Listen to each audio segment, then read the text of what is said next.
wind found Coldwater Ridge the way death finds the unprepared without announcement, without mercy. Hard way to earn a living, without ain't any it? regard for what a Ought to man be had home built, cooking instead. or how proud he had been to build it. Look But at her, that comes walking later. away like she owns the place. First, you need to She won't last understand long the out there woman in the sitting mountains. inside Serves the her mountain. right, I say. As you can see, the February proposed 9th, railway line cuts 1884. directly through the northern pass, Mayor. 3:17 A railway through the in pass. afternoon. That's highly ambitious, madam. Inside the granite bluff, 2 miles north of town, Nora Hale turned a page.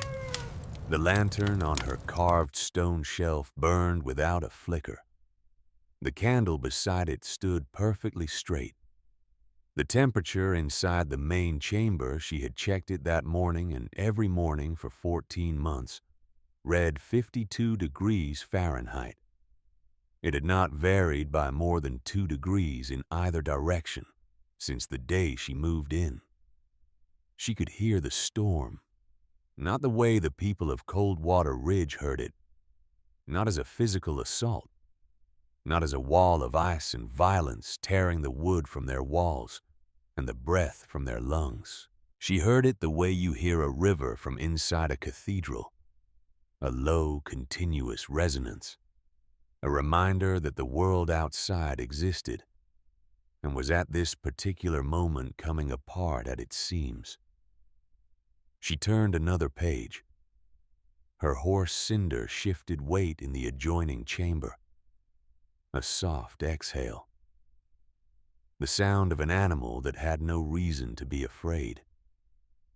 Outside, the temperature had dropped 40 degrees in less than 20 minutes. The wind was moving at 70 miles an hour. The snow was not falling. It was flying horizontal and hard as ground glass, stripping the paint from storefronts and the shingles from rooftops, and the dignity from every man in Coldwater Ridge who had spent the last 2 years calling Nora Hale a fool. She was not thinking about them. She was thinking about thermal mass, about the relationship between stone depth and temperature stability, about a problem in the 3rd chapter of the engineering survey she had borrowed from a mining company office in Denver and had not yet returned. She was 33 years old. She was warm. She was, as she had always been, entirely alone. And she had prepared enough space for 30 people.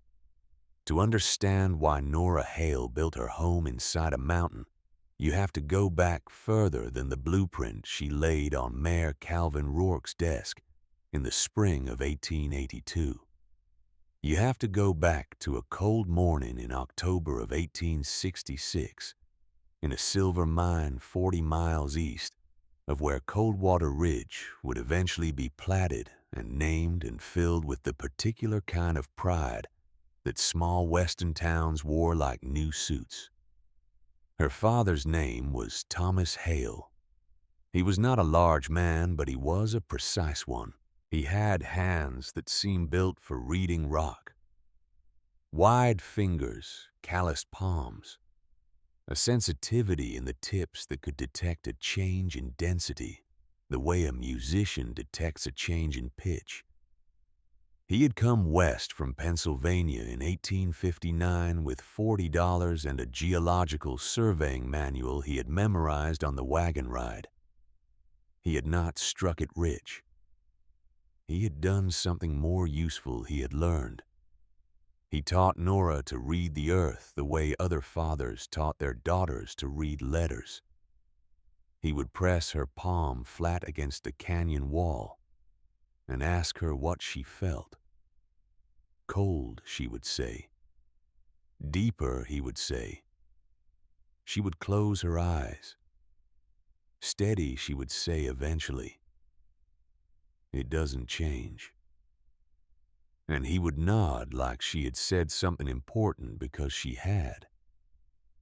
He taught her about thermal mass before he had a name for it. He would take her into the mine shafts on the hottest July afternoons when the Colorado sun made the ground itself seem to breathe, and he would show her the thermometer he kept mounted on the interior stone wall. 54 degrees. Always 54 degrees. The rock, he explained, absorbed heat in summer and released it in winter. It remembered temperature across seasons. It was in its patient way the most honest thing in the world. He died on a Thursday in October. The tunnel support timbers had been purchased by the mine's operator at the lowest possible price from a supplier who had in turn cut the lumber green instead of seasoned thin instead of thick, fast instead of careful. The timbers groaned for 3 days before they failed. Every man working that shaft heard the groaning. They reported it. They were told production could not stop. On Thursday morning, the timbers came down. Thomas Hale was 51 feet inside the mountain when the ceiling found him. Nora was 15 years old. She stood at the mouth of the collapsed shaft for 6 hours before the foreman told her to go home. She did not cry. She pressed her hand flat against the rock face at the entrance the way her father had taught her, and she held it there until she felt the temperature stop changing. Steady. 54 degrees. The rock had not failed. The wood had. The man who had bought the green lumber, who had chosen the cheapest timber, over the strongest who had weighed production schedules against human lives and arrived at the wrong answer. His name was Calhoun Marsh. He was 36 years old in 1866.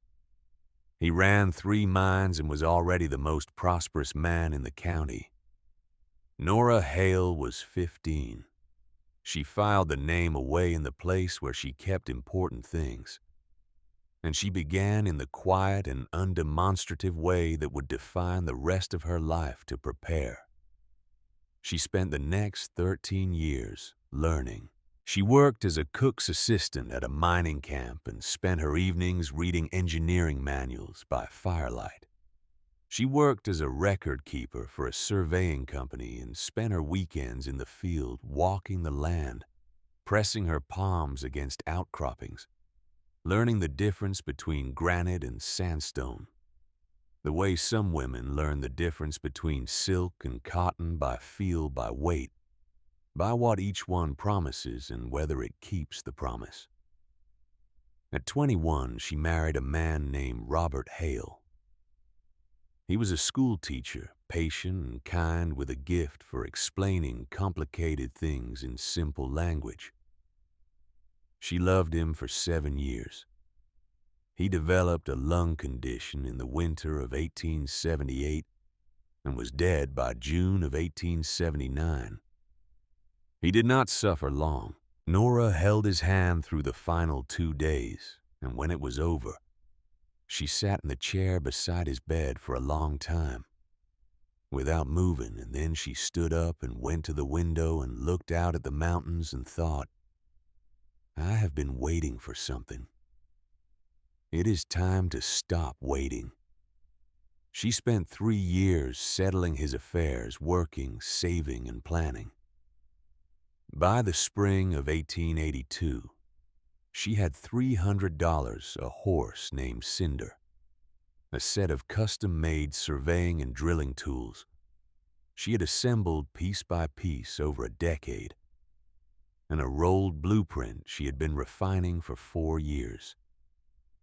The blueprint showed a cross-section of a granite bluff. Inside it, rendered in precise mechanical drawing with dimensions noted in her small, exact handwriting, was a home, not a cabin built against the rock, not a dugout carved into soft earth, a home built inside stone itself. She arrived in Coldwater Ridge on a Tuesday afternoon in April. The town had been incorporated 6 years earlier and had grown in that time from a cluster of canvas tents around a mining claim into a proper frontier settlement of some 400 souls, a dozen commercial establishments, A church, a school, and the particular civic pride of a community that believed it was becoming something. The streets were rutted but real. Several buildings had glass windows imported from Denver at considerable expense. Mayor Calvin Rourke, a tall, self-important man of 56 with silver mutton chop whiskers and a habit of tilting his head back when he spoke as though addressing a crowd slightly above eye level, had recently commissioned a painted sign for the town limits that read Coldwater Ridge Community of Progress and Promise. Nora tied Cinder to the post outside the land office, unrolled her blueprint under her arm, and walked inside. Rourke was behind the counter when she spread the drawing on the surface between them. He looked at it the way men of his particular type looked at things they did not immediately understand, with his chin drawn back and his eyes narrowed as though the confusion were the document's fault. "That's the Hendricks Formation," he said, pointing at the granite bluff marked in the upper left of the drawing. 2 miles north. It's a sheer rock face. Nothing up there but cliff and scrub pine. "I know what it is," Nora said. "I've surveyed it 3 times. I'd like to buy the 40-acre parcel that includes it." Rourke blinked. There was a man sitting in the corner of the room she had noticed him when she walked in. Broad-shouldered, perhaps 54. With the particular ease of someone who has never had to convince anyone of his importance, because his importance has never been in question. He was watching her with the expression of a man observing something mildly amusing. "Mrs. Hale." Rourke said he had already taken her name and noted her widow status with a particular glance at her unringed hand. "That parcel has never sold because there is nothing to do with it. You cannot build on a 60-degree slope." "I don't intend to build on it," Nora said. "I intend to build in it." The silence that followed had a specific texture. It was the silence of men who have never considered a possibility suddenly confronted with the evidence that the possibility exists. She walked him through the blueprint. She explained the main chamber 18 feet wide, 24 feet deep. 10-foot vaulted ceiling and the adjoining stable and the ventilation shaft that would follow a natural fissure in the rock to the surface and the south-facing entrance designed to capture the low winter sun. She explained thermal mass.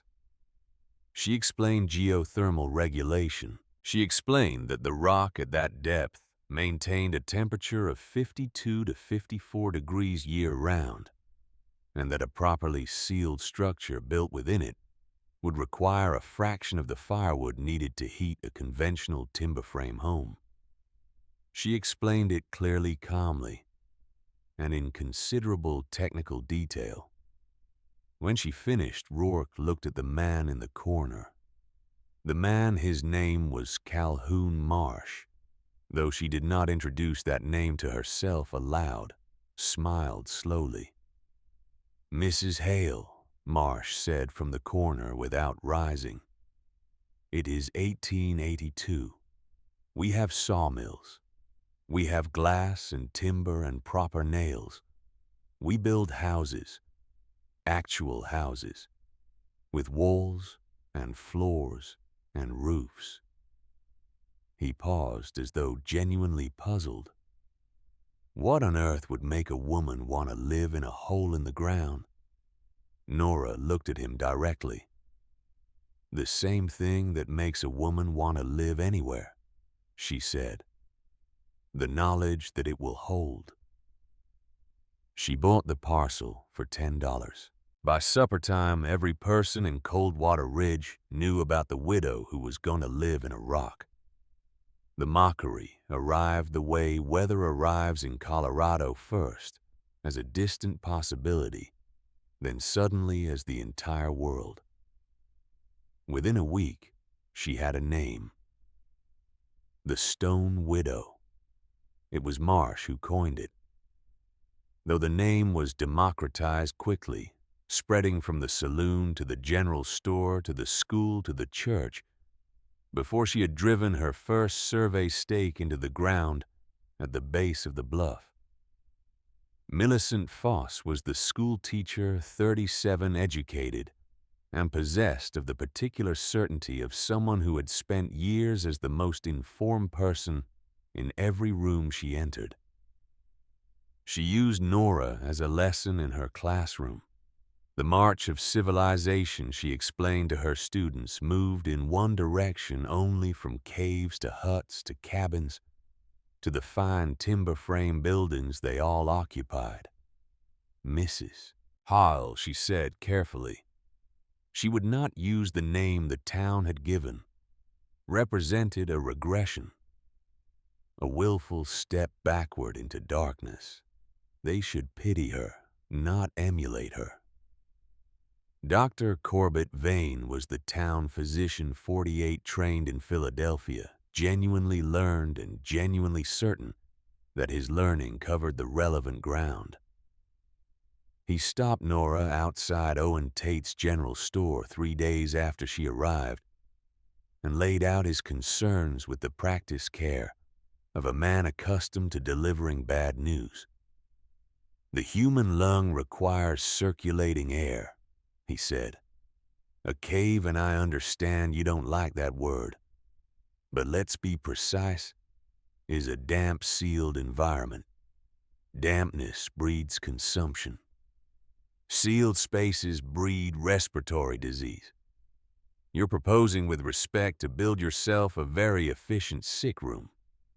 Nora listened to him finish. "The granite at that formation is non-porous," she said. "There will be no moisture accumulation on the walls.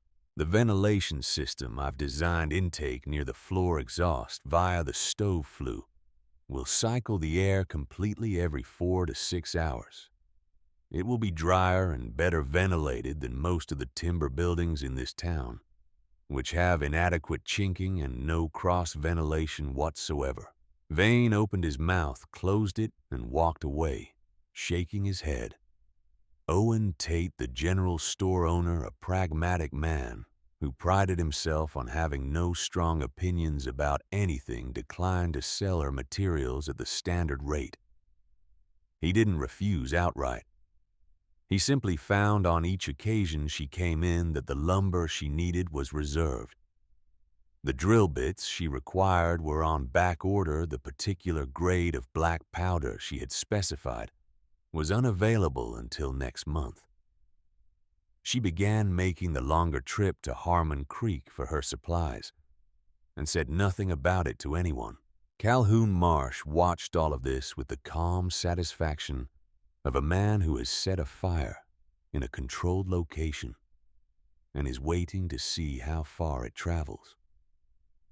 He had his own reasons for wanting Nora Hale to fail, reasons that went beyond the ordinary contempt of a powerful man for someone who refuses to behave as expected.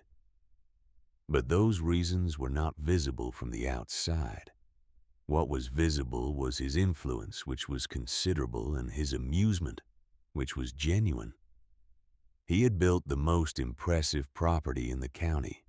His ranch house was 2 stories, white painted, with 6 large windows in the front face that caught the afternoon light and made the place gleam from 2 miles away.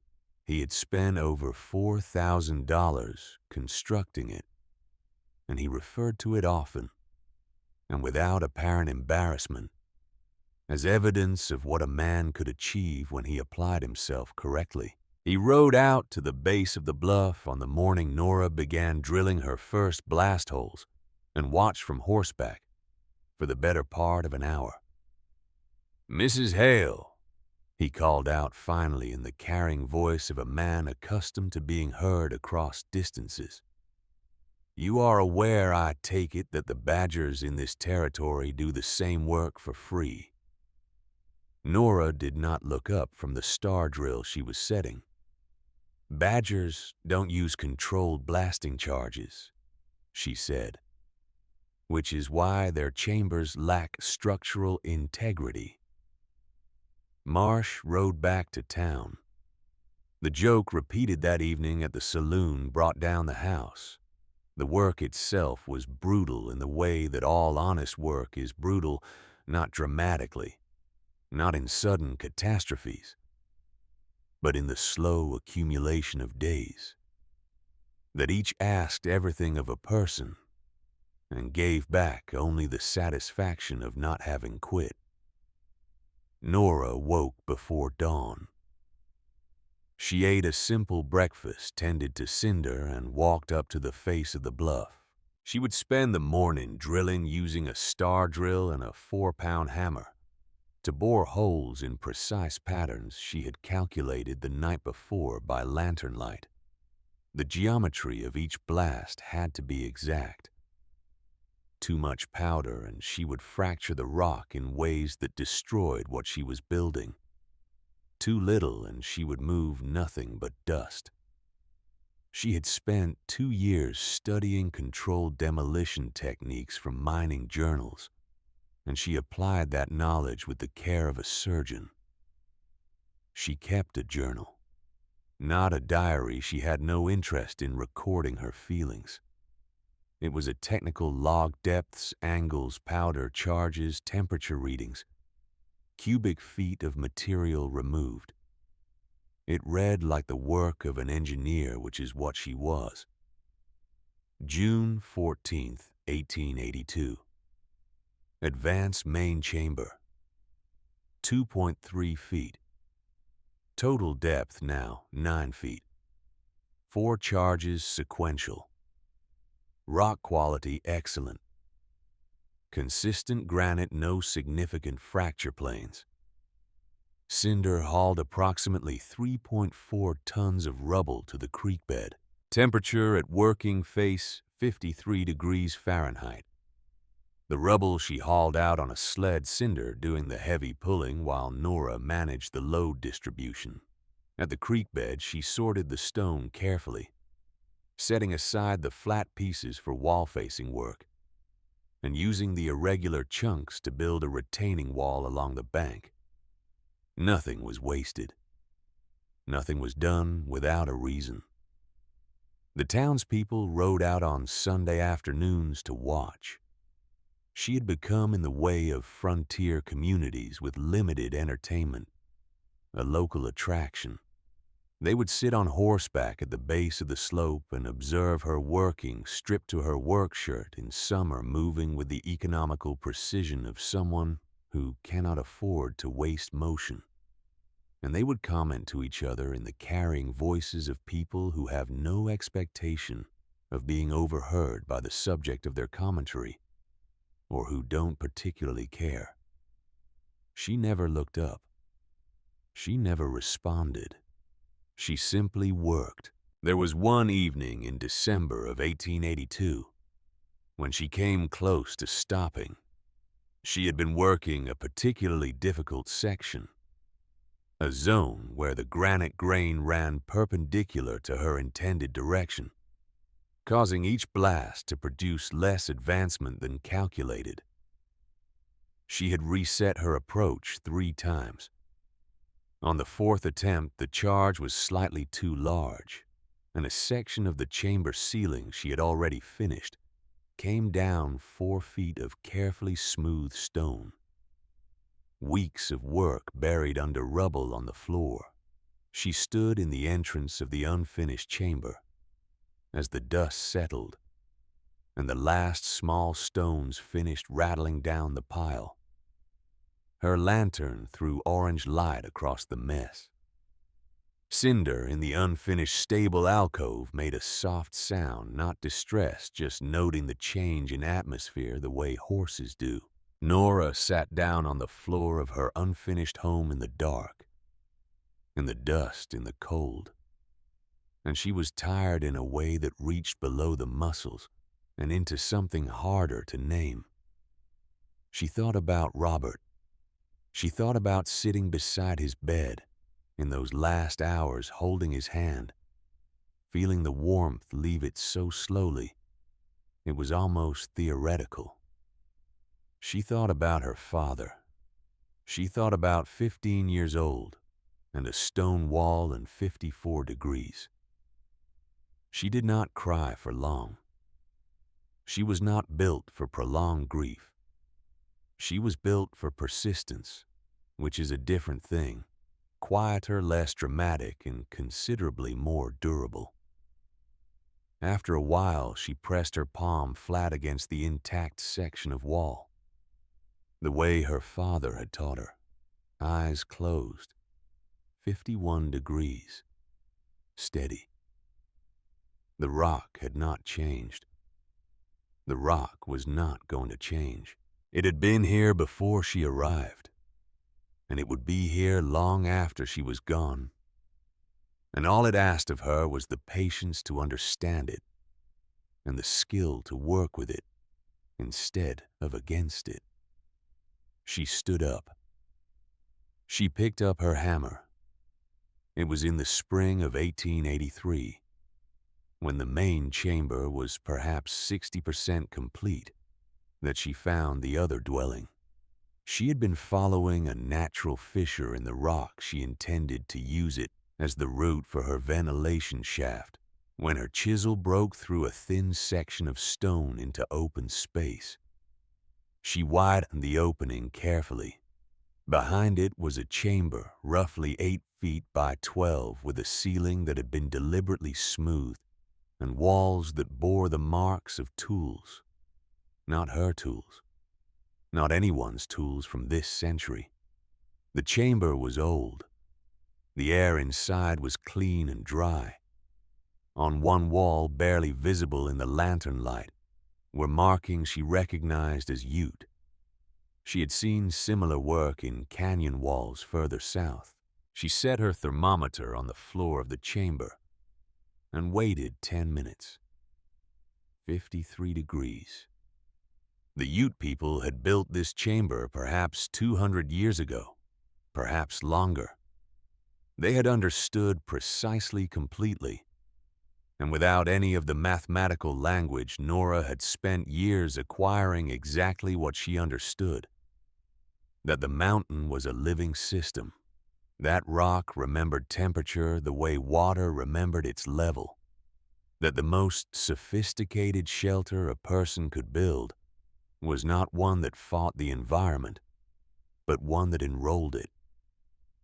She sat in the Ute chamber for a long time, with her lantern and her thoughts. She was not the first. She was not inventing anything. She was rediscovering something that had been buried not by avalanche or earthquake, but by the particular arrogance of a civilization that had decided without sufficient evidence that the people who came before it had nothing to teach. She photographed the markings with a sketch in her journal. She left the chamber intact and built her ventilation shaft around it, incorporating its airflow into her system. The dwelling was complete by September of 1883. She moved in on a Tuesday, the same day of the week she had arrived in Coldwater Ridge 18 months earlier, which was not superstition, but which felt, nonetheless, like a kind of symmetry. Her possessions were few: a cot, a work table, 2 chairs, a shelf of engineering and geology texts, her father's compass, and a cast-iron stove that had cost $22 and was the single most expensive component of the entire project. The total construction cost, including tools, materials, dynamite, drill bits, and the timber framing for the entrance, which she had traded for by providing surveying services to a logging operation in the next valley, came to $193. Calhoun Marsh had spent more than that on the glass for 1 set of windows in his parlor. The townspeople, who had maintained a rotating vigil of observation and commentary throughout the construction, now settled in to wait for her failure. There was a book running at the saloon, managed with characteristic efficiency by a man named Delaney, who also managed books on horse races and weather.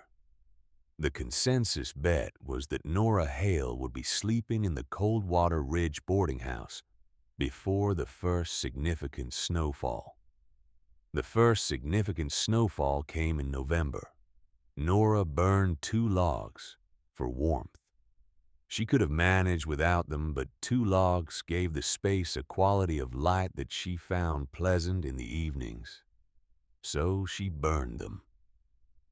Her neighbors, in their timber frame homes with glass windows and proper floors, and all the evidence of civilization, burned through 3 weeks of their winter wood supply in the first 10 days. She used less than a cord of wood the entire winter.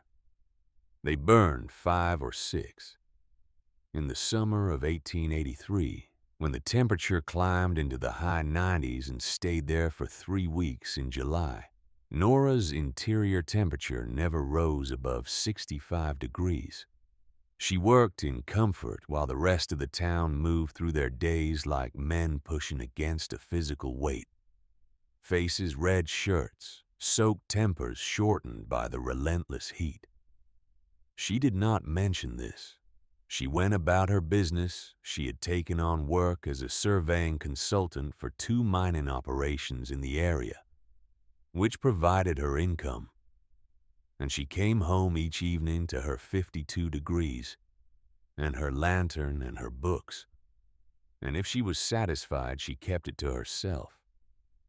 This is what truly irritated the town. Not her success. They could have managed. Success could have found ways to diminish or explain it. What they could not manage was her silence. She did not gloat. She did not argue.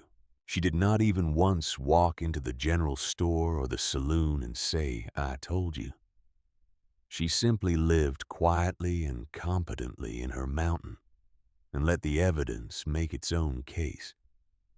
Marsh rode out in October and made his offer.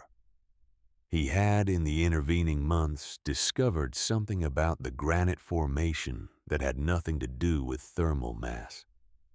A subsurface water feature that made the land considerably more valuable than anyone had realized when Nora bought it for $10.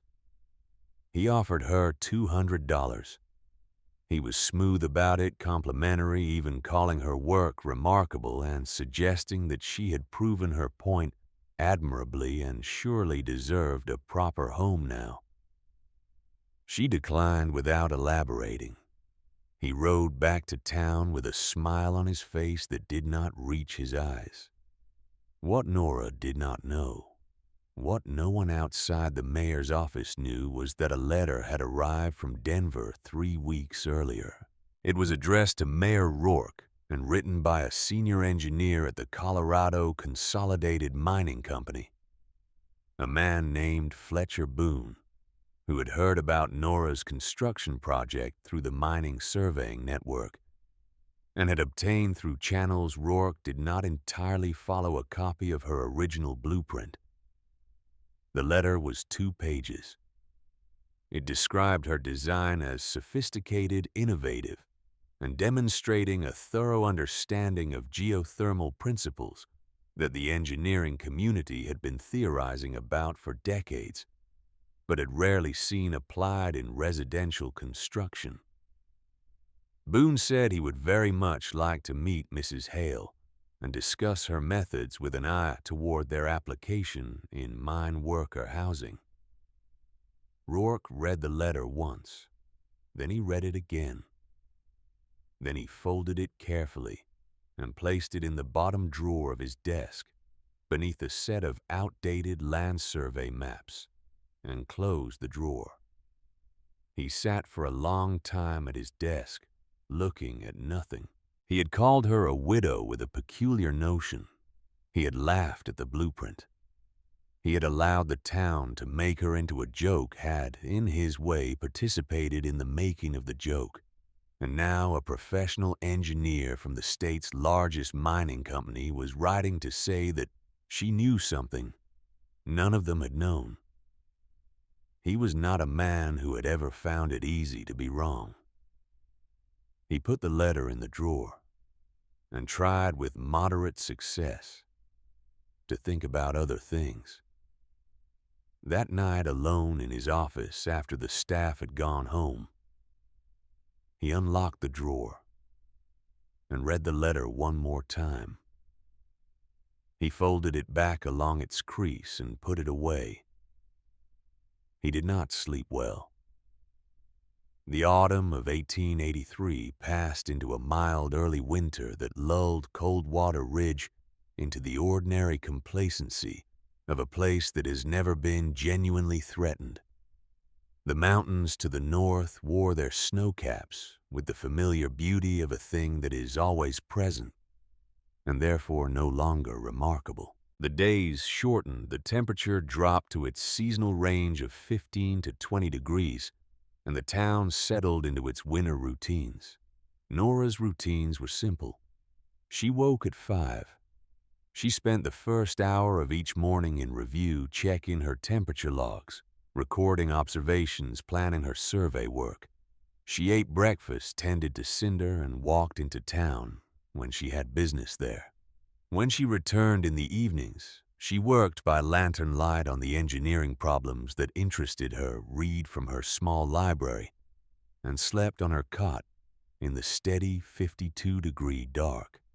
She was by most external measures unremarkably content, but she was watching the sky. She had been watching it since late January of 1884, when something began to change in the quality of the light over the northern peaks, a heaviness, a compression at the horizon that she had never seen before, but that produced in her, without any single identifiable cause, a feeling of serious attention. Her father had taught her to read the earth. In 15 years of working around and within mountains, she had developed, without ever naming it, a secondary literacy, the sky.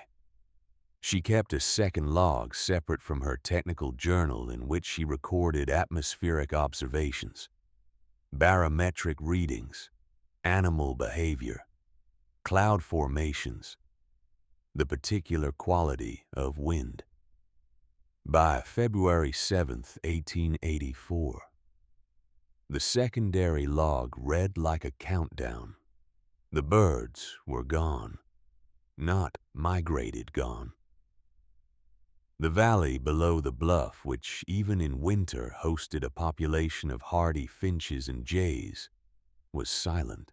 She had seen elk moving through the lower meadow the previous day with a desperate urgency she had never witnessed in an animal that size, not the purposeful movement of a herd in seasonal migration, but the panicked movement of animals that know what is coming and are making the only decision available to them. On the evening of February 7th, she tapped her barometer 3 times in the way she always did when she wanted to confirm the reading wasn't stuck.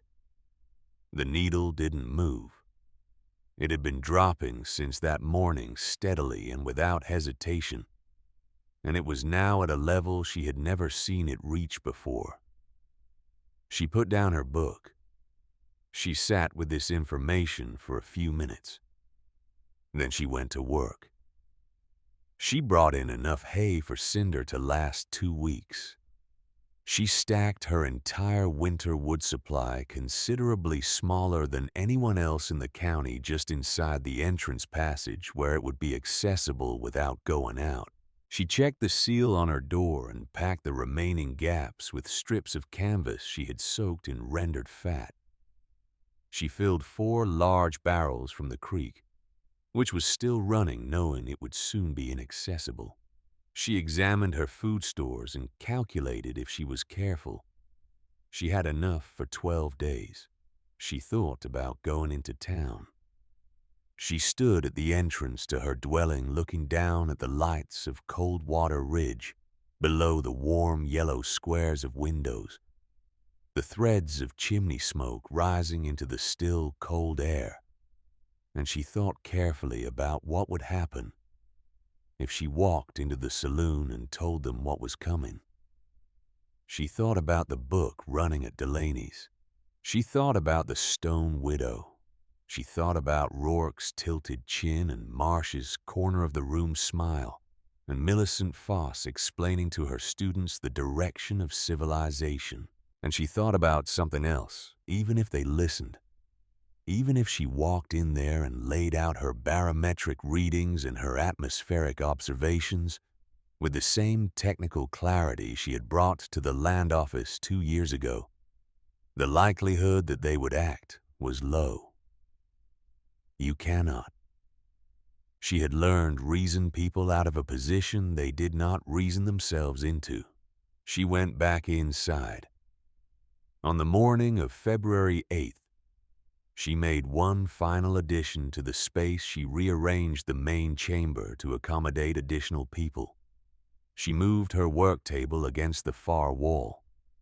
She took out the 2 extra blankets she had stored beneath her cot platform and placed them on the stone shelves she had carved as storage. She brought in an extra crate of provisions. Then she sat down at her table and opened her journal to a fresh page. She wrote the date February 8th, 1884. She wrote, "The storm arrives tomorrow. Barometric reading at its lowest point. All animal indicators confirm. Temperature will drop 40 to 50 degrees within hours of onset. Wind will be significant, possibly severe. Duration unknown, but geological and atmospheric pattern suggests extended event." She paused. She dipped her pen again. She wrote, "Have prepared the space for 30 persons should they require it." She closed the journal. She put another log on the stove, not for warmth, but for the light. And she picked up her book. She had done the work. Now she would wait. Outside, the stars were very bright in the way they get only when the air above is very cold and very still. The last stillness before violence, the silence that precedes the thing that will not be silent. Coldwater Ridge slept below. The mountains stood above, and somewhere in the dark between them, moving down from the north, with a force that had been building for 300 miles of open plain, was the storm that would decide finally and without any possibility of appeal. Which of them had understood the world correctly? It came without a final warning. That is the thing people who survived it would remember most in the years after. Not the cold, not even the wind, but the absence of transition. One moment the world was recognizable. The next moment it was not. There was no gradual worsening, no period of adjustment, no grace offered to those who had not prepared. The storm did not arrive. It detonated. February 9th, 1884. 3:17 in the afternoon. The temperature in Coldwater Ridge dropped from 10 degrees Fahrenheit to -30 in less than 20 minutes.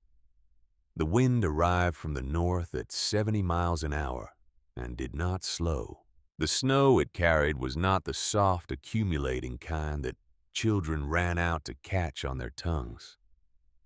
It was ice crystals ground fine by 300 miles of open plain driven horizontal, with a force that could strip bark from a pine tree at 50 yards. Visibility dropped to the length of a man's arm, then to nothing. The sound was unlike anything the town had encountered. Not a howl. A howl implies something organic, something with breath and intention. This was mechanical, continuous. A roar that had no peak and no trough, that did not vary by a single degree of intensity, that simply was the way a river simply is, the way a mountain simply is absolute and indifferent, and without any particular feeling about the human structures it was in the process of disassembling inside the granite bluff Nora Hale heard it the way you hear thunder from inside a bank vault.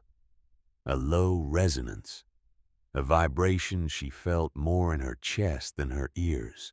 She checked the thermometer on the interior wall. 52 degrees. She turned the page she had been reading and continued. Cinder in the stone stable did not stir. In the first hours, Coldwater Ridge treated the storm the way it treated most difficulties, with a combination of stubbornness and the genuine belief that things would moderate.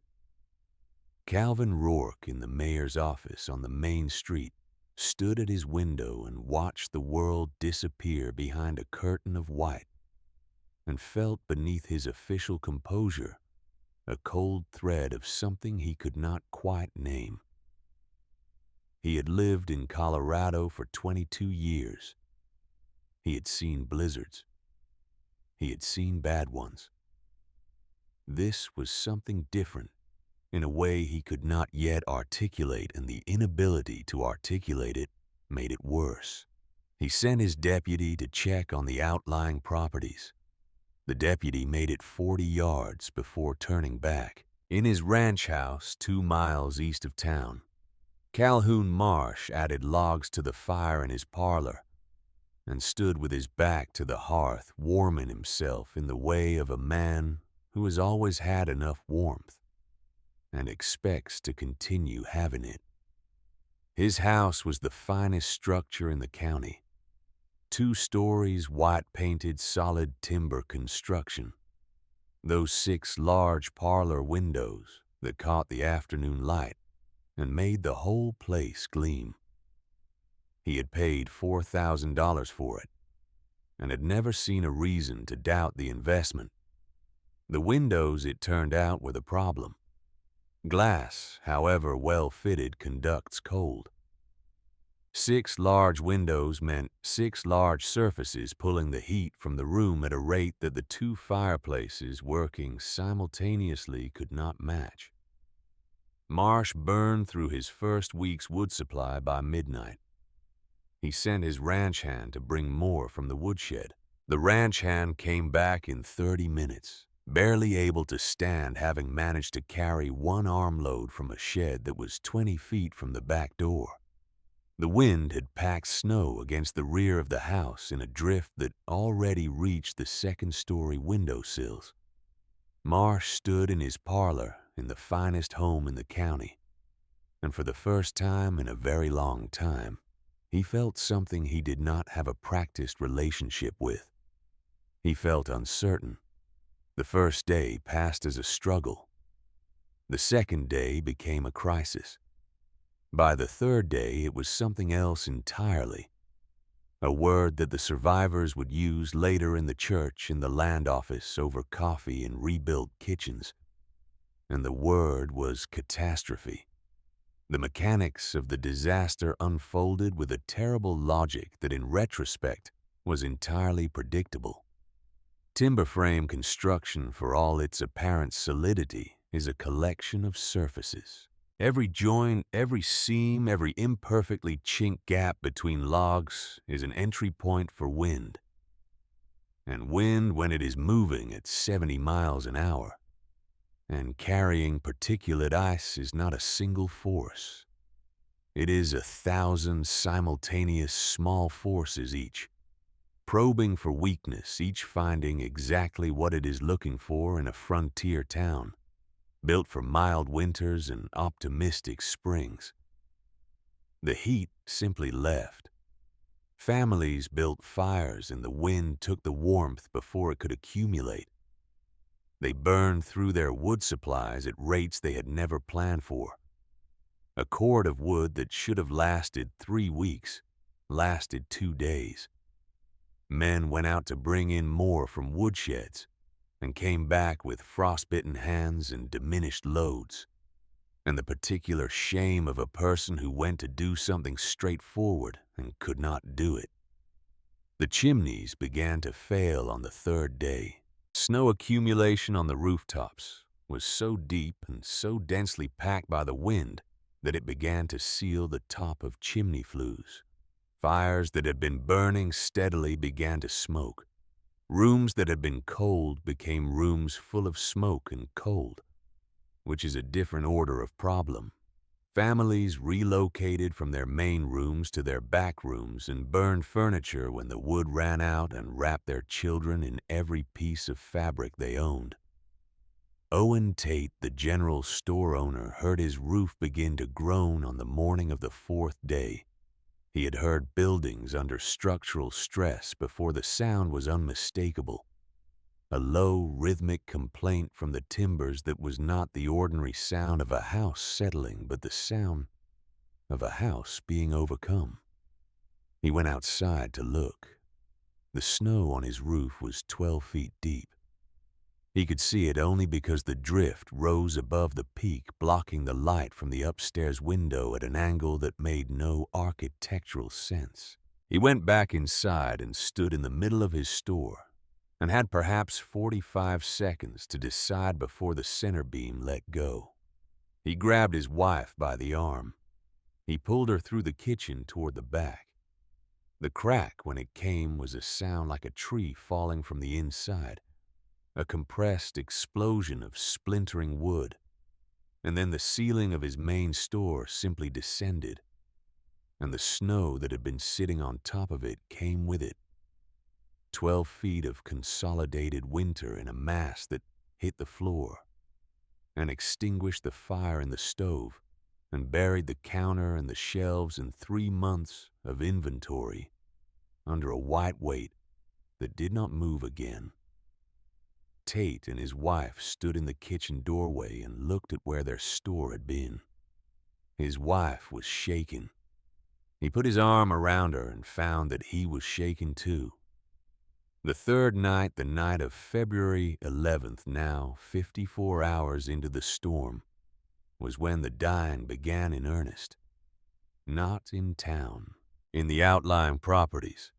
There were 14 farms and ranches within a 5-mile radius of Coldwater Ridge. Most of them were occupied by families, men, women, and children who had come west with the ordinary American combination of optimism and practicality, and had built their lives on land that was in fair weather, genuinely beautiful, and in a winter like this one, genuinely lethal. Their homes were smaller than the town buildings, their wood supplies more limited, their distance from help more absolute. On the third night, the temperature dropped to -47. The families in the outlying properties burned what they had. When they ran out of wood, they burned furniture. When they ran out of furniture, some of them made it to the next morning, and some of them did not. Rourke in his office received no reports. There was no way to send them. The storm had not diminished by a single degree in 3 days. The world beyond the immediate town was, for all practical purposes, inaccessible. He sat at his desk with a lantern and his supply of wood diminishing, and the letter from Denver in the drawer below him. And he did not open the drawer. Inside the mountain, Nora read. She finished the engineering survey she had borrowed from Denver and set it aside. She made coffee in the morning, 1 log enough to heat the small stove to temperature and keep it there for 3 hours. She ate her meals at her work table. She reviewed her temperature logs and found them, as always, steady. 52 degrees. 52 degrees. 52 degrees. Cinder ate from the stone manger Nora had carved, drank from the water trough she had filled before the storm stood in the clean drain stable, with the incurious contentment of an animal whose needs have been perfectly met. On the second day, Nora allowed herself one observation. She went to the entrance passage, the 20-foot timber frame buffer zone between her living space and the outside world, and she cracked the outer door by 2 inches. The sound that came through the gap was total. It was not loud in the way a single noise is loud. It was loud in the way silence is silent comprehensively in every direction, at once filling every available space in the inner ear, and then filling the spaces between thoughts. She felt it in her sternum. She held the door open for 10 seconds. The temperature in the entrance passage dropped from 43 degrees to 21. She closed the door, sealed it, and went back inside. She picked up her next book. She burned 2 logs on the 3rd day, one in the morning for coffee, one in the evening to heat the soup she made from dried beef, and the last of the root vegetables she had stored in the carved alcove near the stable. The soup was good. She ate it at her table and thought about ventilation calculations. Outside, the world continued its erasure. Dr. Corbett Vane had known since the morning of the 2nd day that his wife was sick.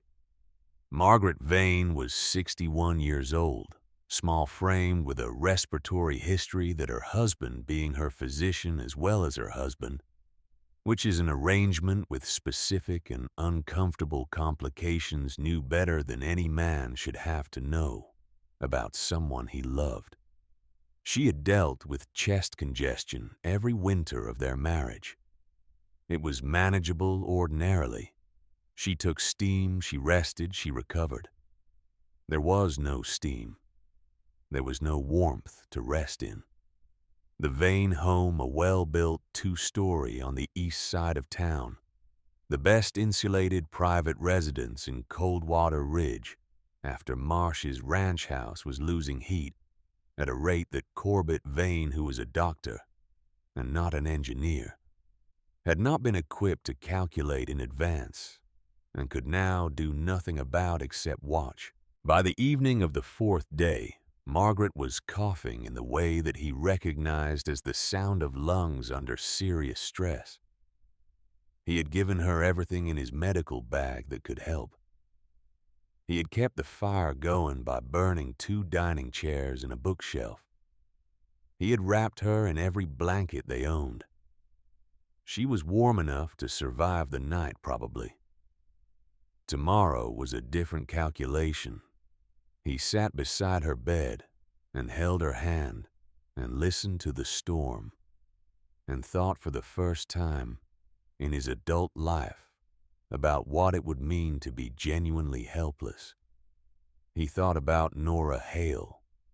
He had told her 2 years ago outside Owen Tate's store that her dwelling would be a breeding ground for respiratory disease. He had said it with the confidence of a man whose education had given him the right to say things confidently. He had walked away, shaking his head at her stubbornness. He looked at Margaret's face. The firelight from the last of the dining chairs made her skin look yellow. He thought about a wisp of chimney smoke he had seen that morning or thought he had seen in the direction of the northern bluff.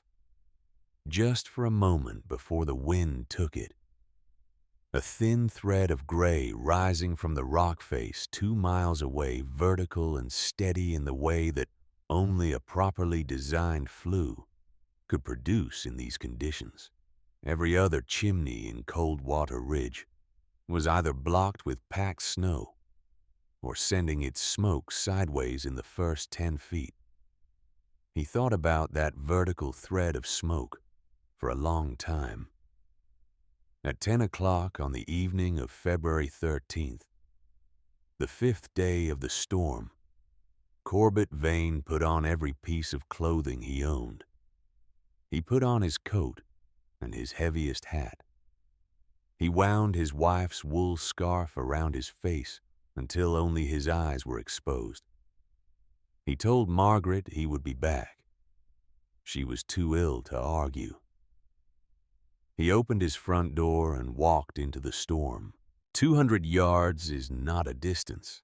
In ordinary circumstances, on an ordinary day, 200 yards is the time it takes to finish a thought. Children ran it without noticing. Dogs covered it in seconds. In a blizzard of this magnitude, 200 yards is a journey with an uncertain ending. The wind hit him the moment he cleared the door frame, not as weather, but as a physical presence, a wall that pushed him back a step before he could brace against it. The cold was not gradual. It did not seep into him. It arrived all at once, everywhere, simultaneously, like being immersed in water, but faster and more absolute. He felt it in his teeth. He felt it behind his eyes. He could not see anything. He knew the direction. He had walked the road to the northern bluff enough times to have its geography in his body. The slight downgrade leaving town, the creek crossing the long upward slope through the scrub pine. He kept his left shoulder to the wind and counted steps. He fell 3 times. The second time he stayed down for a moment facing the snow and thought with surprising clarity about whether this was in fact a reasonable decision. He got up. The third fall was on the creek crossing where the snow had drifted into a feature that did not correspond to anything he remembered about the terrain. He went into his hip. He extracted himself with both hands and continued. He reached the base of the bluff by feel the rock face materializing out of the white as a darker shade of white, and then as something solid under his gloved hand. He followed it left. He found the timber frame of the entrance passage.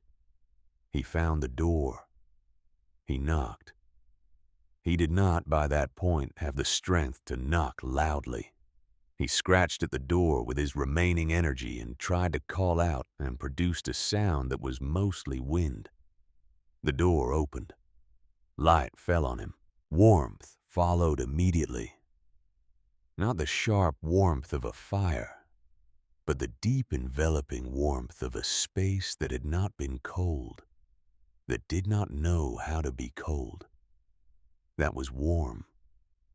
In the same way the earth beneath the frost line is warm completely without effort, without end. Nora Hale stood in the doorway and looked at him. He looked like a sculpture made of ice and desperation. "Margaret," he said. The word cost him something. "She has pneumonia. The fire is gone. We won't make it through tomorrow." Nora did not hesitate. She pulled him inside the entrance passage and closed the outer door behind him. She sat him on the bench she had built into the passage wall. She went into the main chamber, returned with a tin mug of coffee she had been keeping warm on the stove, and pressed it into his hands. She watched him drink. Then she put on her own coat. It took them an hour to cover the 200 yards to the Vane home. Nora had brought a coil of rope from the stable. She tied one end to the timber frame of her entrance and kept it in her hand as they walked. If either of them went down in the white, they would have a line back. She had thought of this before leaving. She had thought of most things before they became necessary. Margaret Vane was conscious when they arrived. She was not well. She was wrapped in blankets on the bed, breathing in the shallow, labored way of lungs that are working too hard to do too little. Vane went to her immediately. Nora assessed the room cold enough to see her breath fire completely, out no viable fuel remaining, and then assessed Margaret. "Can she walk?" Nora asked. "No," Vane said, "but I can carry her." They made a sling from the blankets, Nora's idea efficiently executed, and between them they got Margaret Vane off the bed, through the door and into the storm. What followed was not a walk. It was a crossing. Nora held the rope with one hand and supported Margaret's weight on her shoulder with the other. And Vane held his wife's other side, and the three of them moved through the blizzard, the way people move through things that cannot be outrun by not stopping by, putting one foot in front of the next, by refusing to consider the alternative. 40 minutes to cover 200 yards.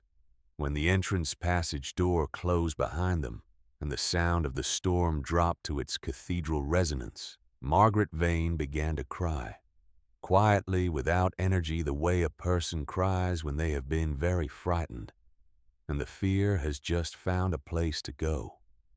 Nora set the kettle on the stove and said nothing. Corbett Vane sat beside his wife as she slept and looked at the room around him. He looked at the walls, smooth granite, reflecting the lantern light with a warm evenness that was nothing like the cold gray he had imagined. He looked at the ceiling, arched precise, the marks of careful work visible in every surface. He looked at the shelves carved directly from the living rock, holding books and instruments, and the small, organized life of a person who had thought carefully about what she needed and built exactly that. He looked at the ventilation system. It was elegant in its simplicity, a low intake near the floor positioned to draw in the densest, coldest air, which would warm as it rose. The exhaust running via the stove flue, creating a continuous passive cycle that required no mechanical assistance and no fuel beyond whatever was already burning in the stove. The stone walls acting as a temperature buffer, absorbing any excess heat and releasing it gradually when the stove cooled. He had read about this principle, not in the context of residential construction in a medical journal. A paper published in Philadelphia in 1883 describing experimental ventilation systems being tested in surgical theaters to reduce the incidence of post-operative infection. The paper's author had argued that the key to a hygienic, enclosed environment was not cleaning the air, but moving it continuously, passively, in a controlled direction. Nora Hale had built a surgical theater inside a mountain. He thought about standing outside Tate's General Store 2 years ago. He thought about the word consumption. He thought about himself, a man trained at one of the finest medical schools in the country, a man who read the relevant journals and attended the relevant conferences, and he thought about how completely and specifically he had been wrong. Not approximately wrong. Not wrong in a general way that could be softened with nuance. Precisely, technically, measurably wrong. He looked at Margaret sleeping. Her color was better already, the warmth and the clean moving air doing in 2 hours what his medicine cabinet had failed to do in 2 days. He thought about a lot of things sitting in that stone room in the warmth that the mountain provided, without asking anything in return. But the thought that stayed with him, the one he would carry out when the storm finally broke, was simple. She had tried to tell them, not just about thermal mass and ventilation. She had tried to tell them that there was more than one way to know something, that the absence of a formal credential was not the same as the absence of knowledge, that a woman with a hammer and 15 years of pressing her palms against canyon walls might understand the earth better than a room full of men with titles who had never once put their hands on the rock and felt what it was telling them. He had walked away, shaking his head. He would carry that. The smoke. It was the smoke that saved the town, or what remained of it. Every chimney in Coldwater Ridge was either block belching laterally or cold, the fires beneath them extinguished by smoke backup or fuel exhaustion, or both. But from the northern bluff 2 miles out, a single thread of smoke rose vertical from the rock face, because Nora's flue followed a natural fissure in the granite that angled away from the prevailing wind before it emerged at the surface. And because Nora's stove was not fighting the storm, it was simply existing within the mountain's indifference to storms burning its 2 daily logs, with the calm routine of something that had never been in danger. People saw it on the morning of the 6th day. Not everyone. The storm had diminished slightly. Not ended, not even reduced to manageable, but shifted from absolute to merely catastrophic. And in the moments of relative clarity between wind gusts when a person at an upstairs window looked north, through the white, they could sometimes see it. A thin gray line rising straight, disappearing into the cloud. The Hendricks family went first. 3 children, a husband with frostbitten toes, a wife who had been burning the floorboards since the previous afternoon. They had heard about the Stone Widow's dwelling, had in fact participated on at least 2 occasions in the collective amusement at her expense. But what they saw from their upstairs window on the morning of February 15th was not a joke. It was a fire that was still burning when every other fire had gone out. They came bundled in everything they owned, moving through the drifts, in a line with the father at the front, breaking a path and the children behind him, and the mother at the rear, watching the smallest one's feet. Nora opened the door before they knocked. She had heard them coming. You could hear things in the stone vibrations that didn't translate the same way in wood, and she had moved her work table further against the wall and laid out the extra blankets on the stone sleeping platform. She brought them in without comment. She gave the children hot water with dried apple in it, because she was careful about her coffee supply. She checked the youngest one's feet and found them cold but undamaged. She directed the family to the warm section of the chamber nearest the stove and went back to her own corner. The Hendricks father tried to say something to her. He got as far as "Mrs. Hale, I want you to know," before his voice stopped working on him. She looked at him with an expression that was not unkind and not sentimental. "The children need to eat," she said. "There's dried beef in the crate." He nodded and went to feed his children. They kept coming, not all at once, not in a rush, one at a time or in family groups, finding their way through the storm, the way lost things find their way to solid ground, by following the one thing that was still vertical, still rising, still burning when everything else had been flattened. Owen Tate and his wife arrived on the morning of the 6th day, faces bearing the gray-white patches of early frostbite eyes, wide with the particular expression of people who have come very close to a thing and have not yet finished being afraid of it. Tate stood in the entrance passage and looked at the main chamber, at the warm stone walls, at the orderly space, at the people already gathered there. And he opened his mouth and closed it again. He thought about the times he had found the materials she needed suddenly unavailable. He thought about the particular smug pleasure he had taken in that small power. He did not say any of this. He went inside. The Aldrich family, a widow with 2 teenage sons who had been managing on their own since her husband's death the previous summer. The Beaumont family from the western edge of town. 3 miners from the bunkhouse at the Copper King claim, whose foreman had gone out to check on a piece of equipment on the 4th day and had not returned.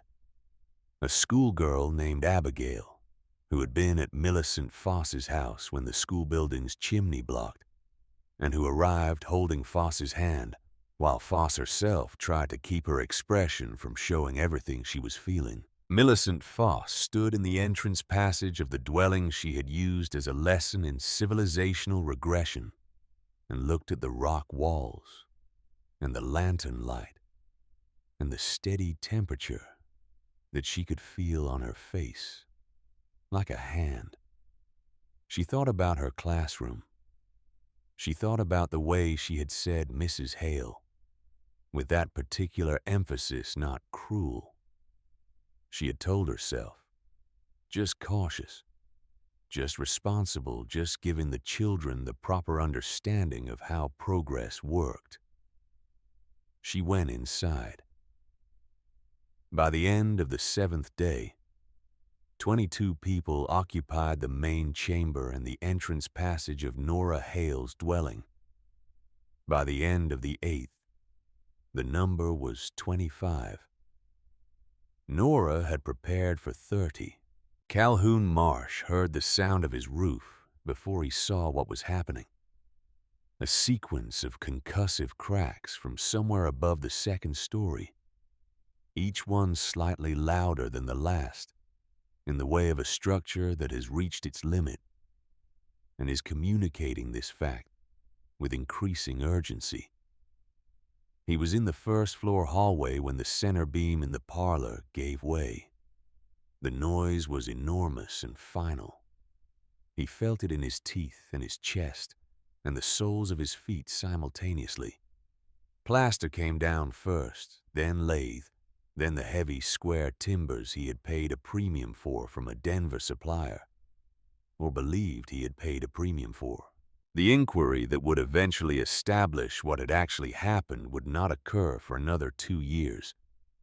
But the facts were these: the foreman of the construction crew had purchased seasoned timber at the quoted price and delivered green timber, pocketing the difference. A common enough fraud in construction work that the buyer had no practical way to detect until the wood began to show its character under stress. Green timber shrinks as it dries. Shrinking timber loosens joints. Loosened joints under 12 feet of compressed snow fail. The parlor ceiling came down at 3 in the afternoon on February 16th, the 8th day of the storm. The snow that had been sitting on top of it came with it, filling the room to a depth of 4 feet and extinguishing both parlor fireplaces and sending a plume of ash and cold through the rest of the house. Marsh stood in the hallway and looked through the door at what remained of his $4,000 home. He thought briefly and without any real coherence about the conversation in the land office 2 years ago, about the widow with her blueprint, about the hole in the mountain and the badger joke and the particular pleasure of watching someone try something impractical. He had built his house with the most expensive materials money could advertise. He had not built it with judgment. He thought about that thread of smoke from the northern bluff that his ranch hand had mentioned seeing 2 days ago, before the ranch hand's own cabin lost its chimney. He dressed in everything he could find. He woke Rourke, who had come to the Marsh property on the 2nd day when his office building's heat became untenable and who had been existing in a state of increasingly uncomfortable dependence on a man he did not particularly like, but who at least had wood. The two of them, the mayor of Coldwater Ridge and the most prosperous man in the county, went out into the 8th day of the storm. It took them 2 hours to reach the bluff. They arrived in the entrance passage barely standing. Rourke had fallen so many times that his right knee had stopped bending correctly. Marsh had ice in his beard and a blank expression that sat on his face, the way exhaustion sits not peacefully, but as a replacement for whatever had been there before. Nora opened the inner door. The warmth came first, then the light. Then the sight of 25 people, their neighbors, their tenants, their students, their patients, sitting or lying on stone platforms and floor mats wrapped in blankets alive. Marsh stood in the entrance passage and looked at all of it. He looked at the stone walls. He looked at the carved shelves and the precise geometry of the space and the lantern burning with a steadiness that was given what was happening outside, almost offensive in its calm. He looked at Nora. She looked back at him with the expression she used for most things, direct, undemonstrative, neither warm nor cold, simply present. She took in his condition the way a doctor takes in a patient, a quick, comprehensive inventory, and handed him a blanket. He took it. Rourke behind him said nothing. He was a man who had built his life on words on the right phrase for the right occasion. The speech that rose to the moment, the particular authority of language used with confidence. He stood in the dwelling he had sold for $10 and laughed at and forgot about, and he had no words. The absence was not comfortable. It sat in him like a stone. He took the blanket Nora held out for him and went inside. 27 people.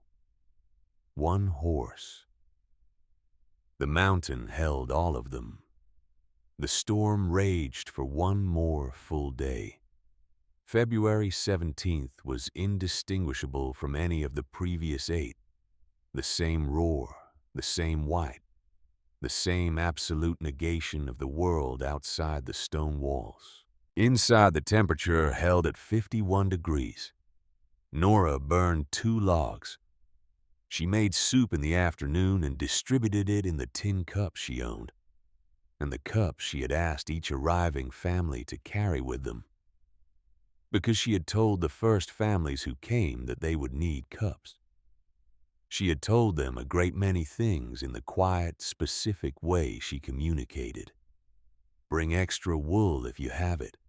Bring any food that doesn't require preparation. If children have wet boots, remove them immediately and place them near the stove platform. Keep movement to a minimum to conserve heat and air quality.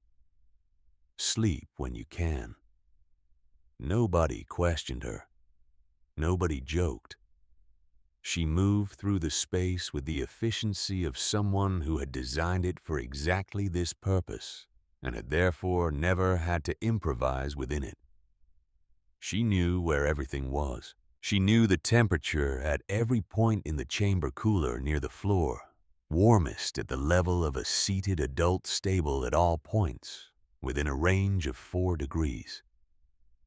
She knew how long the stove took to heat soup.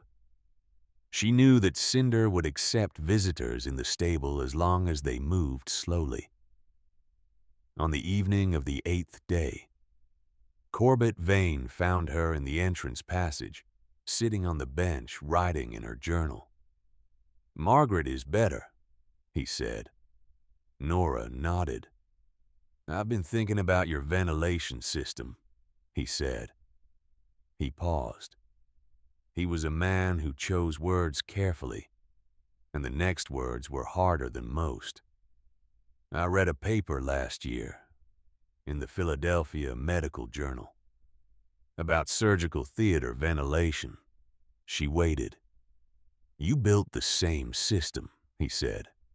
"The same principle. The passive air cycle, the thermal regulation. You built it in 1882. The paper was published in 1883. He stopped. "I want you to know that I understand what I said to you outside Tate's store. I want you to know that I was wrong. Not generally wrong. Specifically, technically, measurably wrong." Nora looked at him for a moment. "I know," she said. She did not say it unkindly. "I should have, Dr. Vane." She said it with a gentleness that surprised him. "Your wife is breathing better. Go sit with her." He went. She returned to her journal. Outside, the storm made its sounds. Inside, 27 people breathed the clean, moving air of a woman's careful design, and slept and were warm, and did not die. On the morning of February 18th, the 9th day, the sound changed. It did not stop all at once. It did not announce itself. It simply began at some point before dawn to diminish. The roar stepped down to a howl, and then from a howl to a wind, and then from a wind to the ordinary movement of air that a person hears without registering it. By mid-morning it was quiet. The quiet after 9 days of roaring was not peaceful. It was shocking, a sensory absence so total that it registered as something new rather than something normal. Several of the children woke up crying, the sudden silence having disturbed them in ways the continuous noise had not. Adults stood up slowly, uncertain how to weight something that had so recently been taken from them. Nora put down her book. She pulled on her coat and her gloves and her heavy boots. She walked through the entrance passage, unlocked the outer door, and stepped outside. The world was white, not the violent white of the storm, the static, finished white of aftermath. Every surface had been erased and rewritten. The scrub pines on the slope above were buried to their midpoints. The creek below was invisible under a smooth, unbroken surface that might have been 5 feet deep or 10. The road into Coldwater Ridge was not a road. It was a suggestion, a subtle depression in the white that corresponded to where a road had previously existed. Nora stood in the silence and looked south toward the town. What she could see of it, the upper sections of the taller buildings, the skeletal remains of structures that had lost their roofs, the dark, irregular shapes of collapsed walls, looked like the aftermath of something that had not been a weather event, but a judgment. She stood there for a long time. Behind her, she could hear the people inside beginning to move, beginning to talk, beginning to find their way toward this strange new quiet. She let them come in their own time.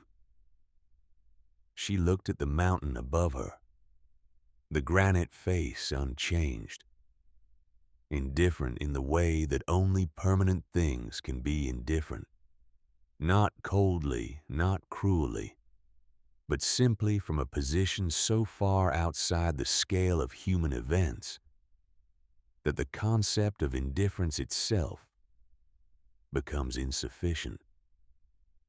The rock had been here before the storm. It would be here after everything she and everyone she knew had turned to memory and then to silence. It was 52 degrees inside. It had always been 52 degrees inside. She turned and went back through the door, back into the warmth of the mountain to help the living begin the work of returning to the world. The silence lasted 3 hours, not because anyone was observing it intentionally, not because anyone had asked for quiet or made a decision about restraint. It lasted because the human mind, after 9 days of constant roaring, required time to believe that the roaring had actually stopped. People sat in the stone chamber and listened to the absence of sound with the same focused attention they had previously given to the presence of it. Children pressed their ears against their mother's shoulders and stayed very still. Men who had not slept properly in a week sat with their backs against the warm granite walls and closed their eyes and did not sleep either because the quiet itself was too new and too strange to rest inside. Nora let them have it. She moved through the space quietly, checking on the children, replenishing the water supply from the barrels she had filled 9 days ago, feeding cinder from the hay she had brought in sufficient quantity. She had calculated for 12 days. They were on day 9. She had enough. She had always had enough. It was Corbett Vane who finally broke the silence, not with words, but with action. He stood up, straightened his coat, walked to the entrance passage, and opened the outer door. The cold came in moderate now, perhaps 5 degrees, which after -40 felt almost gentle. Gray winter light fell across the stone floor of the passage. He stood in the doorway for a long moment, looking at the transformed world. Then he turned back to the room. "We should begin," he said. It was not a speech. It was simply the most necessary sentence. People stood. They came out of the mountain one at a time, blinking in the flat winter light, stepping into a depth of snow that in places came to the hip. The children were lifted and carried. The adults with frostbitten extremities were supported by those without. Millicent Foss came out holding the hand of young Abigail, who had not let go of it since they arrived, and stood in the white and looked south toward Coldwater Ridge and said nothing for a long time. Nora came out last. She stood at the entrance to her dwelling and looked at the procession of people making their slow, ungainly way down the slope through the drifts, and she looked at the mountain above her, and she looked at the sky, which was after 9 days of complete erasure. An ordinary February sky, pale blue and cold and entirely unconcerned with what had happened beneath it. She did not feel triumphant. She had thought about this moment in the abstract way that a person thinks about moments they believe are coming. And she had imagined feeling something large and resolved. What she actually felt was tired. Not the tired of depleted resources, she had managed those carefully. The tired of sustained attention finally being allowed to release. The tired of a person who has been holding something heavy for a long time and has now set it down and is simply standing there, hands open, adjusting to the lightness. She followed the procession down the slope. What they found in Coldwater Ridge was not a town. It was the memory of a town, the skeletal suggestion of what a town had been rendered in broken timber and compressed snow and the particular desolation of structures that have given up their integrity all at once. More than 40 buildings had sustained serious damage. 14 had collapsed entirely. Of the 6 businesses on the main street, 3 had lost their roofs, and 2 more had lost at least one exterior wall. The Marsh Ranch House, 2 miles east of town, was a mound. From a distance, it looked like a natural feature of the landscape, a gentle rise in the white, broadly symmetrical, giving no indication that beneath it were the remains of the finest private home in the county, and $4,000 of investment, and a man's complete theory of what it meant to be successful. Rourke stood in the middle of what had been the main street and turned slowly, taking in the full circumference of the damage. He was a man who had spent 20 years building something, not just a town, but the idea of a town.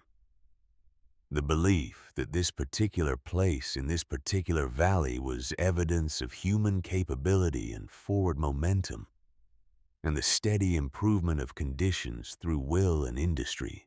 He had believed in Coldwater Ridge the way some men believe in a religion, not because he had examined the belief carefully, but because the alternative was a kind of vertigo he had no interest in experiencing. He was experiencing it now. He counted the collapsed structures. He counted the chimneys that had failed. He looked at the glass in the windows of the buildings that were still standing glass, that had cost considerable money to import glass, that was now in several cases cracked or missing, or simply absent, blown out by the wind or shattered by the temperature, differential between inside and outside.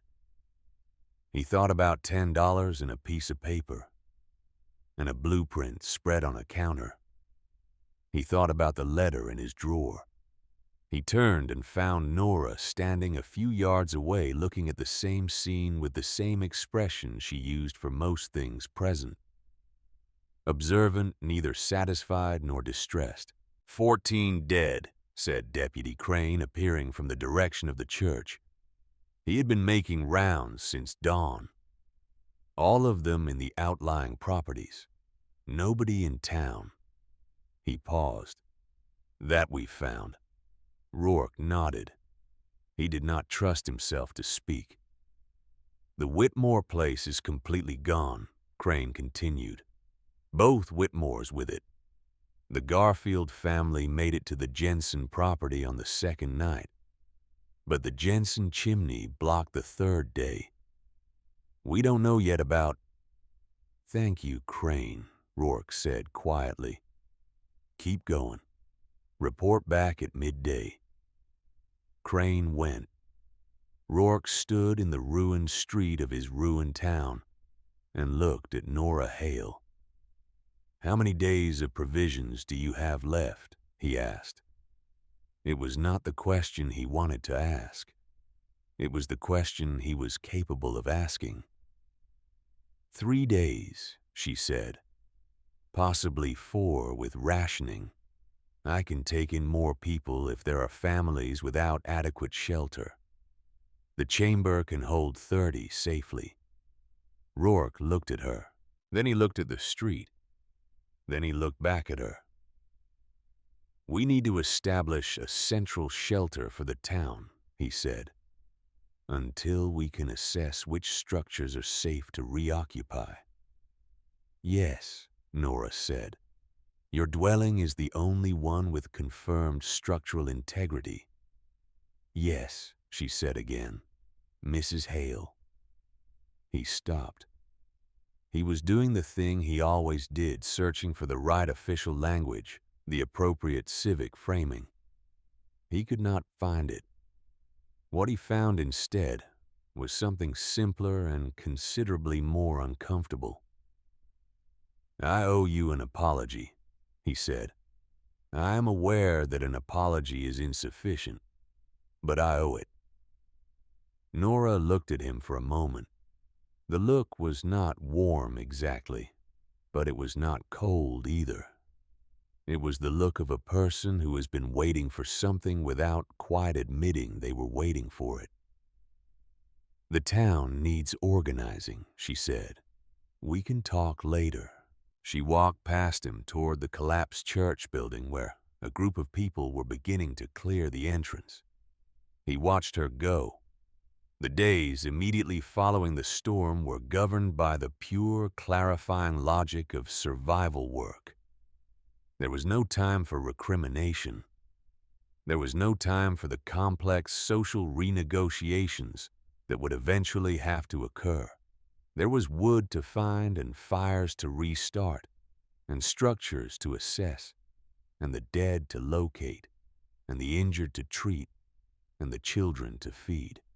Corbett Vane moved through the wreckage of the town with his medical bag and the particular focused energy of a man who has decided that action is the only acceptable response to the enormity of what he is feeling. He set frostbitten fingers and treated respiratory illness and did not speak about anything that was not immediately medical. Nora organized the provisioning. She had a talent for logistics that she had never had occasion to fully demonstrate the ability to look at a complex, multivariable problem and see not the complexity, but the sequence. She could identify within minutes of surveying the situation which resources existed, which were needed where and in what order the needs should be addressed. She directed people with the quiet authority of someone who has never needed a title to make decisions. The men who had previously called her the Stone Widow followed her instructions without comment. This was noticed. On the 7th day after the storm, when the most urgent work had been done, and the dead had been properly seen to, and the living had been given sufficient time to begin thinking about something other than the immediate necessities of warmth and food, Mayor Calvin Rourke called a town meeting. He held it in what remained of the church. The walls were standing, the roof was gone. The open sky above them was cold and very blue. People brought whatever they had to sit on. They stood in their coats in the ruins of the place they had met on every important occasion for 6 years, and they looked at each other with the particular intimacy of people who have been through something together. Rourke stood at the front. He had rehearsed what he was going to say. He had written notes on a piece of paper that he kept in his coat pocket and did not take out. He looked at the assembled faces, men and women he had known for years, people who had trusted him with the governance of their community, and whom he had failed in a way that was not a failure of intention, but which was nonetheless a failure, and he found that the rehearsed words were not the words he needed. He took a breath. "I have been wrong," he said. His voice was steady. He had decided it would be steady, and it was. "I've been wrong about something important, and I have been wrong about it for 2 years. And the consequence of my being wrong is standing all around us." He paused. "I sold a piece of land for $10 and laughed at the woman who bought it. I received a letter telling me she had done something remarkable, and I put it in a drawer and tried to forget about it, because I did not want to admit that she had understood something I had not. I did not warn this town about that letter. That was a failure of leadership, and I accept it fully." The church was very quiet. 27 of us are alive because of a dwelling that I called impractical, and a woman I allowed to be mocked in the streets of a town I was supposed to be serving. He stopped again. The pause was long enough to be uncomfortable, and he let it be uncomfortable. "I owe Nora Hale a debt that I cannot repay with words, but I am going to begin with them." He looked at her. She was standing to the side of the assembled group, slightly apart, in the way she always was, not distant, but not fully inside the circle either. She met his gaze without expression. "Mrs. Hale," Rourke said, "you built the only thing in this valley that worked. You built it with your own hands, and your own knowledge and your own money, and you built it right. And when the worst came, you kept it open for all of us without asking anything in return. You were right. We were wrong." He let that stand alone for a moment. "I am sorry. We are sorry." Millicent Foss, standing in the second row, put her hand over her mouth. She was not crying exactly, but she was doing something in the neighborhood of crying. Corbett Vane said from where he stood near the rear wall, "She also built the finest ventilation system in the territory." I can attest to that professionally. There was a murmur through the assembly. Not quite laughter, something warmer than laughter and less volatile. Nora looked at the faces turned toward her. She was 33 years old. She had been called the Stone Widow, and a regression and evidence of what happened when a person abandoned reason. She had been overcharged and undersupplied and excluded, and observed with the amusement people reserve for things they find both pitiable and slightly entertaining. She had spent 2 years inside a mountain working alone, and the work had been its own reason, and she had needed nothing from any of them. She still did not need anything from them. But she found standing in the roofless church with the cold blue Colorado sky above, and 26 people looking at her, that she was glad they were alive. Not abstractly glad in the way you are glad about something that doesn't cost you anything. Actually glad in the way that locates itself in the chest and stays there. She had prepared the space for 30 people. She had always intended for them to come.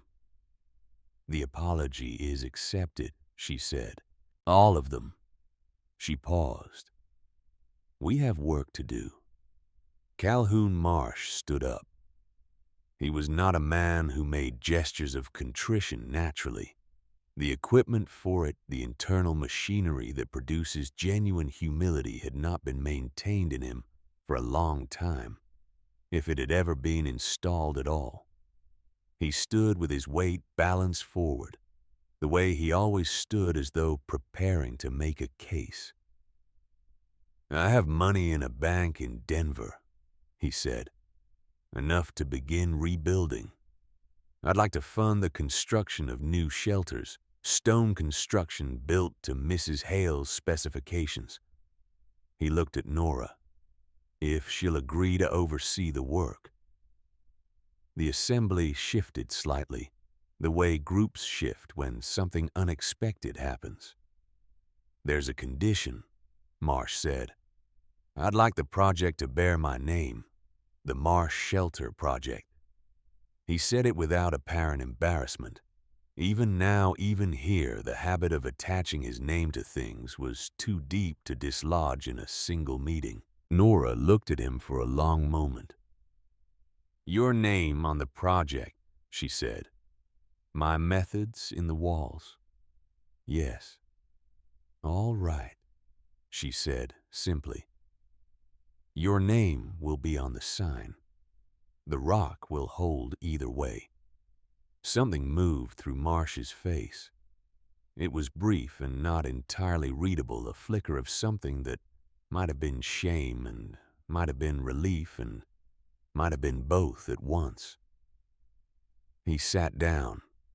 What he did not say in that meeting was what had happened when he picked up the pen to sign the initial funding agreement 3 days later.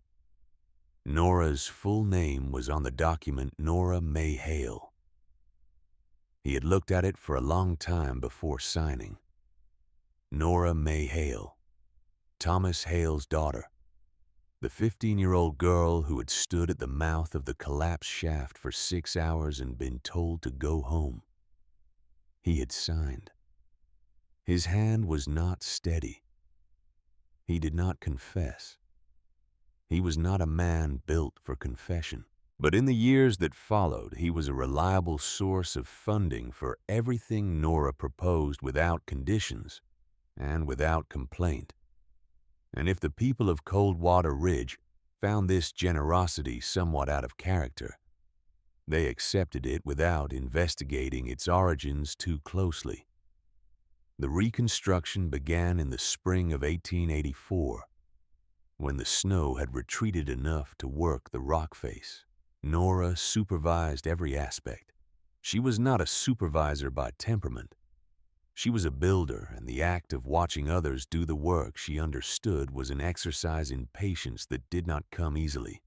But she was precise in her instruction and consistent in her correction, and the men she trained learned to anticipate what she would say before she said it, which is the sign of a good teacher, even if it is not a sign the teacher herself particularly values. She taught them to read the rock first, to press their palms flat against the face and feel the temperature and the grain before touching a drill bit to the surface. Some of them thought this was superstition. She explained it in terms of structural geology and thermal conductivity, until they understood that it was not superstition, but information.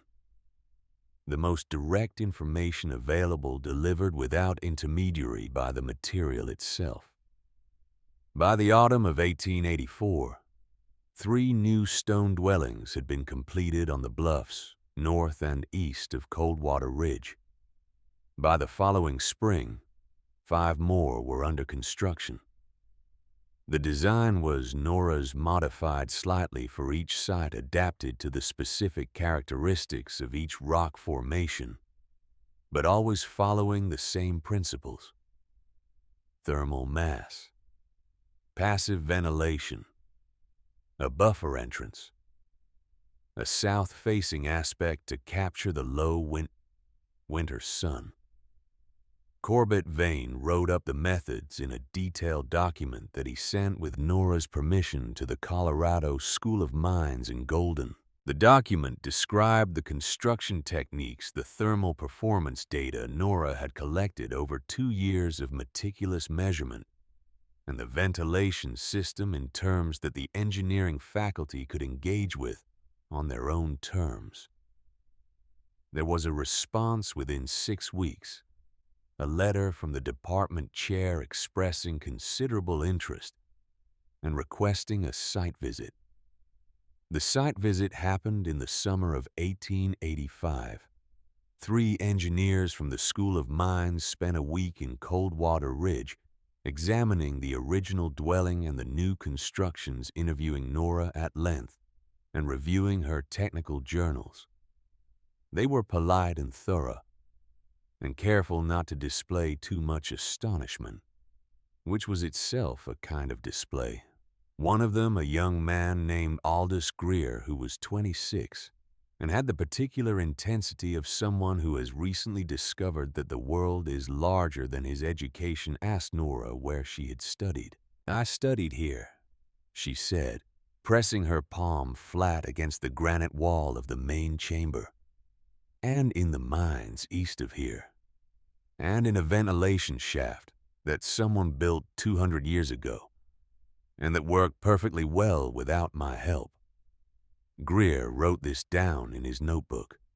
The report the School of Mines eventually published described the Coldwater Ridge construction project as a significant practical demonstration of geothermal residential principles, and included what they called a substantial debt to the pioneering work of Mrs. Nora Hale. The report was read by engineers in 4 states. Within 3 years, similar projects had been initiated in Wyoming and New Mexico. The term that spread through the engineering community, informal, never printed in any journal, but consistent, was doing a Hale. It meant applying theoretical knowledge through direct engagement with material reality. It meant refusing the comfort of conventional solutions when conventional solutions were provably insufficient. It meant, most simply, building what actually works. In Coldwater Ridge, the phrase took on a slightly different color. Doing a Hale meant doing something that would get you laughed at today and remembered for 100 years. Both meanings were correct.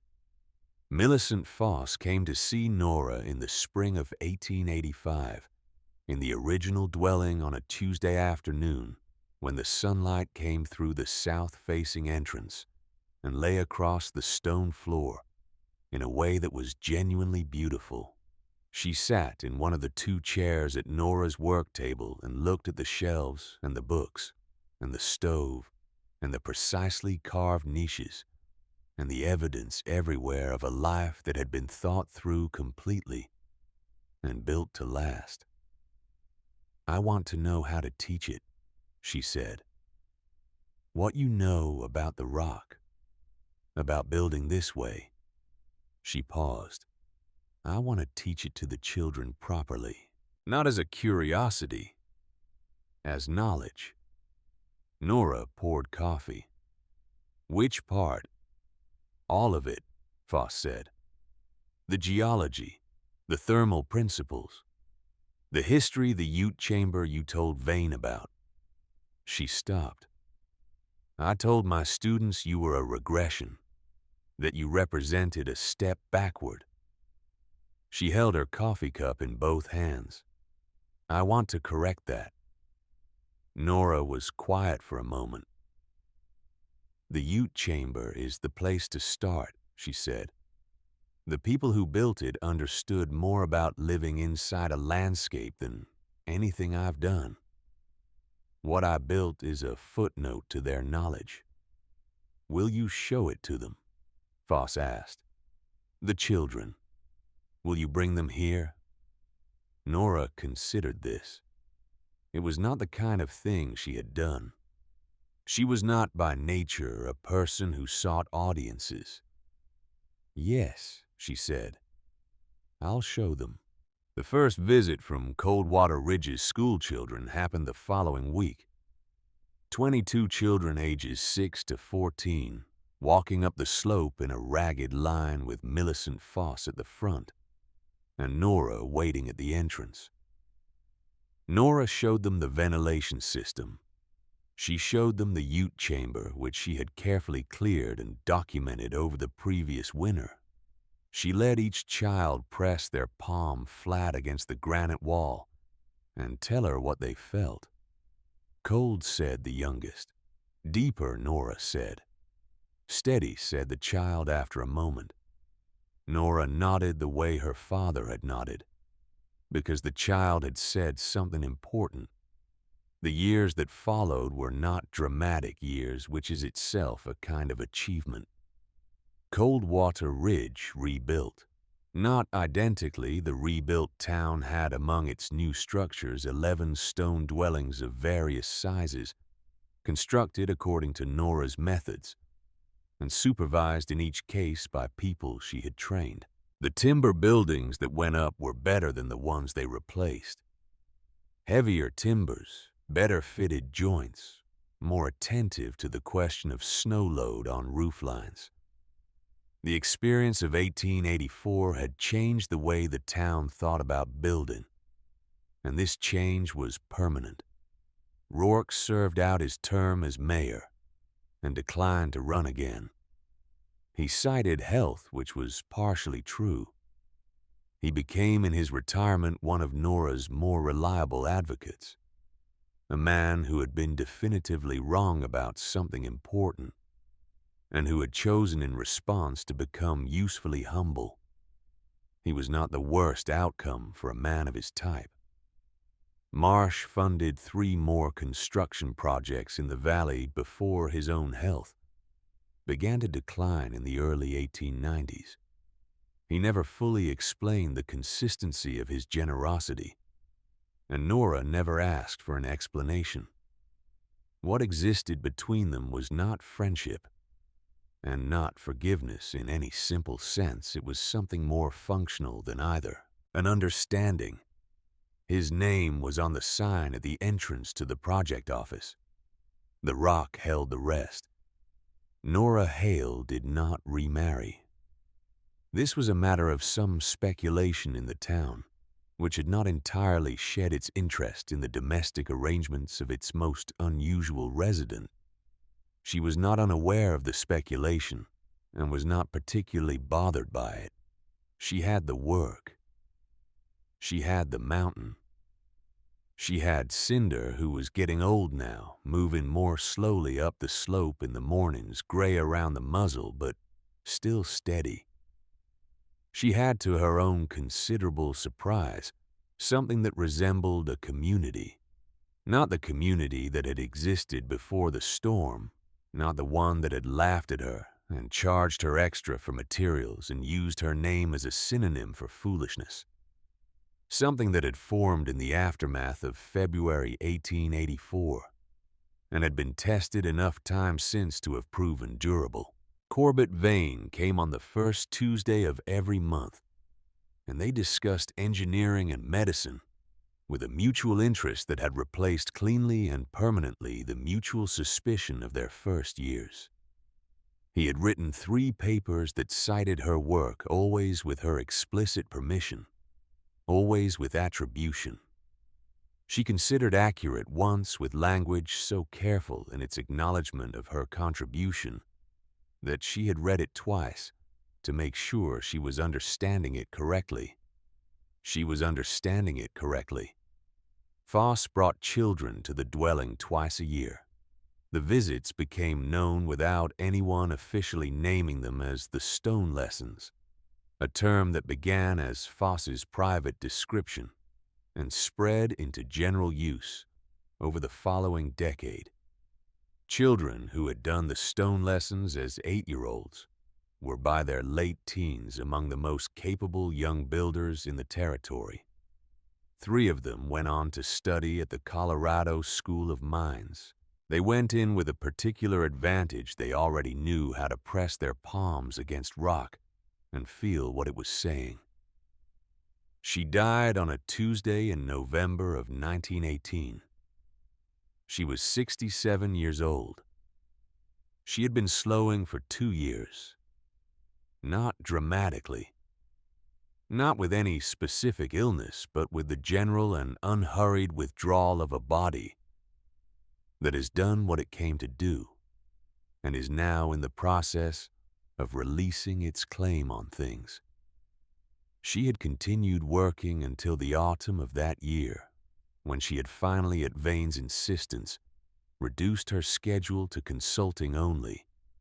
She died in the main chamber in her cot, with the lantern burning low on the carved stone shelf, and the temperature at 52 degrees, as it had always been, as it would continue to be, without any reference to whether she was there to measure it or not.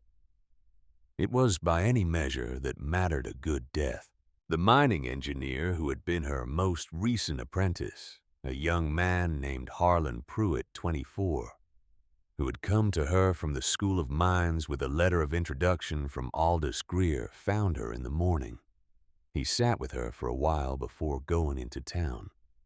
He pressed his palm against the wall of the chamber, in the unconscious way of someone for whom the gesture had become habit. 52 degrees. Steady. He went to tell the town. The funeral was on the following Saturday.